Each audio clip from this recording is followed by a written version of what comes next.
Three Demons Book 2, Fragments of Excalibur, Chapter 1, Rest and Relaxation. It's been 3 months since the battle between lords had happened. Since then, everything has been quiet. Not much going on within the Gabrielle Company outside of recovering from the battle itself. Randy awakens from his nightly slumber, letting out an audible yawn. Why is it so hard to move? Randy asks himself as he turns his head to the left. Alter switch to Jake. Jake sees Rhea sleeping next to him, wearing nothing but her bra and some shorts. Jake's face turns red as he develops a perverted smile on his face. Now this is a view everybody should wake up to, Jake exclaimed quietly. Jake lets his inner thoughts take control as he goes to reach to grab Rhea's chest, but before he is able to, Rhea begins moving, which spooks Jake so much he falls off his bed. Rhea opens her eyes, sits up, and stretches. She sees Jake on the floor and chuckles softly. "Good morning, Jake," she says with a smile. "Good morning to you as well," Jake responded while looking at her near-naked body. Rhea had just recently been able to figure out the differences between Randy's separate personalities, as well as the distinct yet subtle differences between the three. Jake shakes his head to regain his composure. "So, why are you sleeping in my bed, of all places?" Jake asks, obviously faking that he cares, which he doesn't. Rhea giggles. "I couldn't sleep in my bed, so I figured I'd come in here with you. It was so much more comfortable. I'm sorry, I should have asked." As the conversation between Jake and Rhea continues, Asuka opens the door and immediately gets jealous. "When did this become a thing?" she says with a blush and sad look. "When did what become a thing?" Jake asks in the subconscious. Jake immediately tries to cool things down. "This is not what it looks like, Asuka." A flustered Asuka pouts and walks away from the doorway. Jake sighs, being thankful that the incident didn't escalate any further than it could have. Alter switch to Randy. Rhea and Asuka both decide to cook breakfast for the three of them, acting like nothing just happened, even though it feels like a rivalry is being formed between the two of them. Since the battle between lords, Randy has begun carrying a flask filled with alcohol. It's essentially became the only thing he drinks, though he's never gotten drunk, let alone buzzed from the alcohol consumption. As Randy is taking a swig out of his flask, Rhea calls out to him that breakfast is finished. Randy, Rhea, and Asuka all sit at the kitchen table to eat their morning meal. As everyone was finishing up their meal, Rhea suddenly asks Randy, "Hey Randy, would you mind if the club could meet up here? The club room is currently being renovated and we won't be able to use it, sadly." Randy then chokes on his food from not expecting a question like that.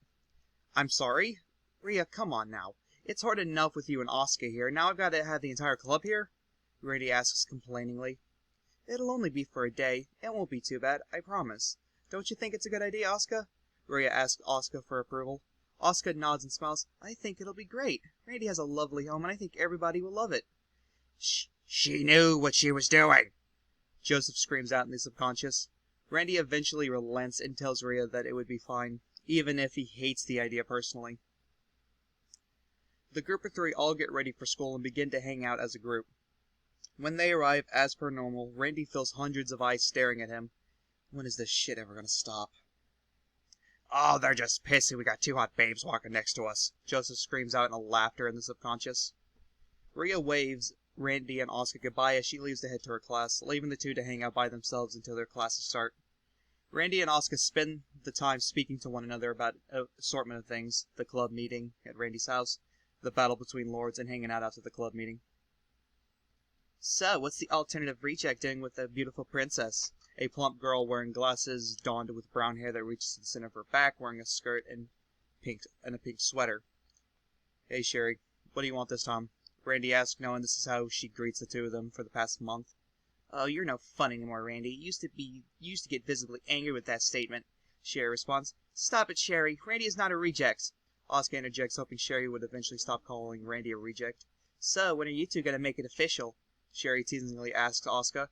Asuka's face turns deep red, and as she's embarrassed and flustered at the question presented to her, she puts her hands over Sherry's mouth and asks her to stop asking such strange questions. Suddenly, Randy's heart skips a beat, causing him to lose his breath and his skin to turn pale. Asuka and Sherry both notice this and immediately look at Randy. "Hey, is your man doing alright? He looks really pale," Sherry asks in a manner not being sarcastic. Asuka looks up to Randy. "Is it happening again?" Randy nods, confirming he's still suffering from whatever happened during his fight with Mochi. Since the fight, Randy's heart has skipped beats multiple times a week, something that has caused him to lose consciousness multiple times. Asuka tells Randy to go meet up with Ava to treat the injury again. Randy does what he is told without any arguments, considering he has no energy to argue. On the roof of the alternative school, Randy is sitting against the gate while he waits for Ava to get there. Ava does eventually get there, though. Randy, I don't know what happened, but whatever it is sure doing a number on you. Ava tells Randy in a concerned tone as she kneels in front of him. Randy doesn't say anything due to not having the strength to. However, Ava knows this as normal at this point. Ava takes out a razor blade and stabs it into her left hand, causing blood to pour out. Ava tells Randy to take his jacket and shirt off so the process can work. Randy does what he is told as Ava begins writing demonic symbols on Randy's chest, neck, and face made of her blood with two of her fingers. Ava's eyes begin to glow red as she tells Randy to prepare himself. She covers her entire hand of blood and places it on Randy's chest. A red glow begins to surround the two as the symbols on Randy's body begin to get pulled towards where Ava's hand is placed. This lasts for several moments as the red glow disappears and Randy is able to breathe normally and regain his energy. I will never get used to that, Randy exclaims, breathing heavily. Ava smiles and giggles at Randy's retort. It's not supposed to be easy or painless, you know. Though I can get used to seeing your body more often. Ava says as she places her hand back on Randy's chest. Alter switch to Jake. Jake blushes as Ava places her hand on Jake's chest. What's that supposed to mean? Jake asks, playing dumb. Ava then moves herself closer to Jake, practically sitting on his lap facing towards him, causing Jake to become more flustered and express a brighter blush. You know, when you kept getting back up every time Mochi put you on the ground, even if you were covered head to toe with your own blood, you kept going. I think that's a very attractive quality in a man, Ava teasingly tells Jake. Jake begins stuttering, not knowing how to respond. Well, there goes that prideful energy you always have. I mean, I'd also be brought down to my knees if two giant pairs of tits are in my face as well, Joseph tells Jake mockingly in the subconscious. Ava begins giggling at Jake being flustered. I swear, it's too adorable when you get super flustered, Randy. Ava hops off Jake and proceeds to sit next to him against the cage. Can I trust you enough to say something? Ava asks Jake with a sudden but serious tone in her voice. Obviously, we've known each other for a while now, right? Jake says, confirming that Ava can still trust him, even though he's still a bit flustered. Have you ever wondered why I'm at the alternative school and not with the rest of the company on main campus? Ava asks Jake. I actually have. You're too sweet and intelligent to be with people like me, Jake tells her. Is that so? Well, I've done many things to deserve to be here, Ava reveals. Before Rhea took me in, I had an issue with people, she continues. Jake looks at her. Meaning? When I was younger, I was kidnapped by a gang. To this day, I'm not sure why. But when they found me, they were all dead. Pools of blood surrounding their corpses. I was also covered in their blood. Ava tells Jake. It's not like you didn't have a reason. A lot could have happened to you if you didn't do something, Jake says, making an attempt to comfort her. Ava smirks. About that. That was the day I got hooked on killing others. It had become a habit for me. Jake looks at Ava with a serious expression, but Ava doesn't notice as she continues. Any chance I could take to kill someone and make it look like self-defense, I took it. It gave me this sort of rush I couldn't get from anything else. Ava begins having a wicked smile on her face. Jake just stayed silent as Ava continued revealing this information to him. But one day I lost control. I was caught red-handed. I tried to run away. I had nowhere else to go. That's where I met Rhea. At this point, my instinct was to kill her immediately, but she was too powerful. She left me lying on the ground covered in my own blood for the first time in my life. Instead of killing me, which would have been the right thing to do, she gave me a second chance at life. Since then, I've done everything to... Ava's wicked smile began to disappear as tears began to flow down her face. Jake just looked at her silently as he wrapped one arm around her as she leaned in closer to him. I get it. If I had to guess, we've all killed people before Rhea took us in, Jake tells Ava. Ava looks up at Jake, tears still in her eyes, almost as if she is shocked to hear those words coming from Jake. Look, all that matters is that you're trying to hide your homicidal urges, right? Jake looks back at Ava looking for an answer. Ava composes herself before answering. Ever since that day, there's been only one instance where I had to hold myself back from those urges. It was actually the day we met, Randy. Ava reveals to Jake. Jake then freezes in place as he realizes what she means and why she had to control her urges that day. Wait, wasn't that the day you decided to grab her titty, Jake? Joseph asks Jake, legitimately trying to figure out what Ava meant. Jake awkwardly laughs it off. Yeah, sorry about that. Jake apologizes to Ava. Suddenly, the bell goes off. Saved by the bell! Joseph screams out. Jake helps Ava up to her feet as the two of them head to their first class. After school, everyone in the company set forth to Randy's home for the club meeting. Something Randy is absolutely not ready for, as everyone arrives. Oscar and Ava both get drinks ready, mostly water and tea for everyone, except Randy, who has his trusty flask with him. As everyone is sat down in a semicircle, getting ready to start, a knock is heard at the door. Randy, are you expecting someone today? Rhea asks Randy, surprised that someone is knocking at his door. No, she's right. When do you ever get company? Joseph asks in the subconscious. Randy tells Joseph to can it as he heads to the door. He opens the door and is greeted with a very surprising sight. Randy, dear, it's been so long since we've seen each other. An older woman with dirty blonde hair, hazel green eyes, wearing a tannish white pants and a salmon-colored shirt greets Randy. Alter switch to Joseph. Oh my god, it's the foster parents! Joseph screams out, hugging the two people he just announced as his foster parents. Rhea and the others are witnessing this sight for the first time, and it's a variety of emotions, from happiness, feeling at ease, confusion, etc. A tall man, tan, 5 o'clock shadow, brown messy hair, wearing black jeans and a black button-up shirt with a few buttons undone, walks in. So, Joseph, I assume all these women are around because of Jake, huh? The man asks, causing both Rhea and Oscar to become flustered, while Ava smiles at the remark, and Keatsney just seems disgusted by it. Oh no, Brian. You'll be fucking shocked to know it wasn't Jake. Hell, he forgets how to talk when that one is around. Joseph says happily, pointing to Oscar. I fucking hate you, Jake tells Joseph in the subconscious. No way. Are you seriously telling me Randy is the one who caused all these women to follow you around? That's fucking crazy. I'm surprised he's learned to socialize. Brian responds while he and Joseph wrap their arms around each other, laughing loudly. Seems like Randy has some unique parents, Kazuto says with a slight smile on his face. Alter switch to Randy. Brian and Jenna both invite themselves in, catching up with Randy, whilst getting to know everyone else in the Gabrielle company. Asking them how they all met Randy. Brian eventually catches Randy taking a drink from his flask. What did I tell you, boy? I told you you'd get hooked on booze, didn't I? Brian exclaims, patting Randy on the back as Randy nods mid-sip. Jenna then pops up. Oh, Randy, I know it's 6 months late, but me and Brian got you a housewarming gift. Randy lifts his eyebrow, wondering why a housewarming gift was needed in the first place. Jenna then pulls out her purse, a small merle of King Arthur. Kazuto sees this and his eyes widen as if he has been reminded of something. I saw this and I thought it would be a lovely piece for your home, Jenna exclaims with joy as she hands it to Randy.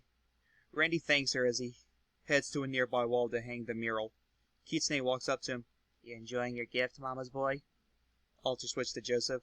Joseph places his hand on Kitsune's shoulder. Oh, come on, best friend. You have to admit, this is an amazing piece of work.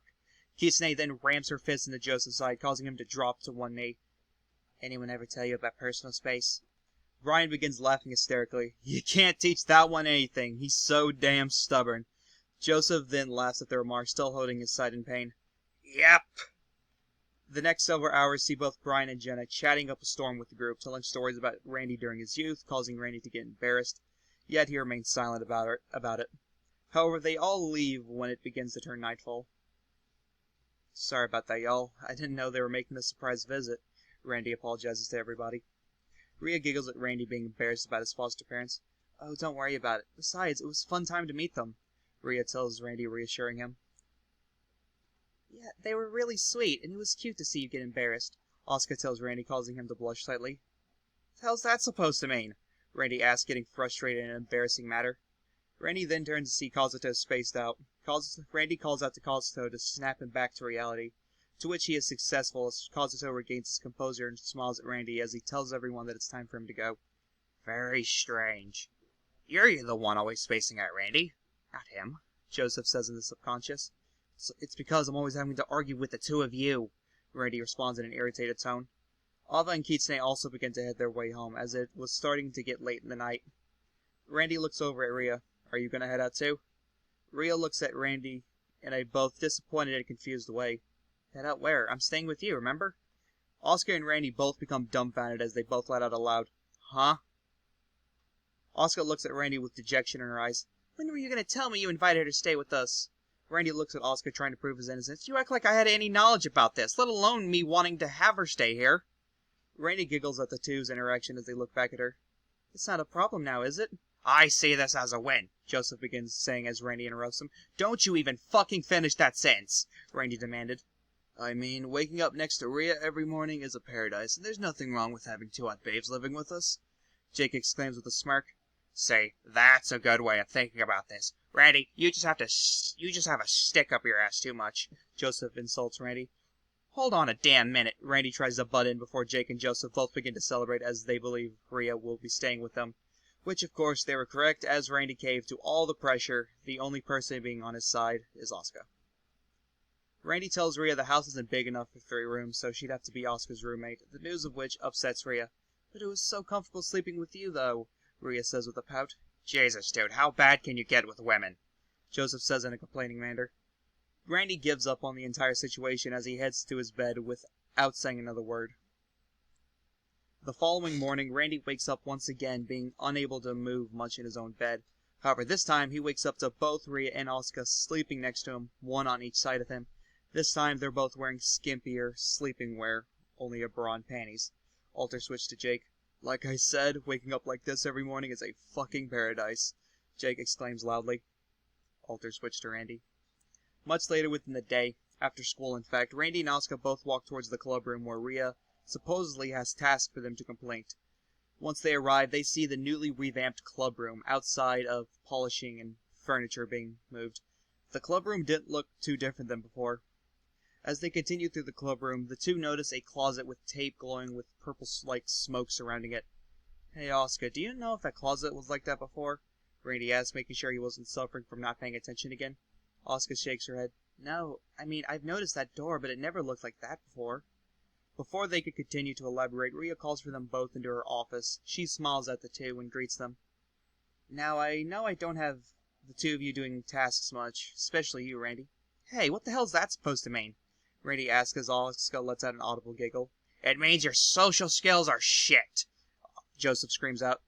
Well, today I don't have any other choice. I typically give these tasks to Kazuto, but he's currently feeling under the weather. Olive and Kitsune are both busy as well, so I'm gonna have you do it, Randy. Rhea chimes in as Randy looks at her with a blank expression. What about me, Rhea? Asuka asks Rhea, feeling a bit left out.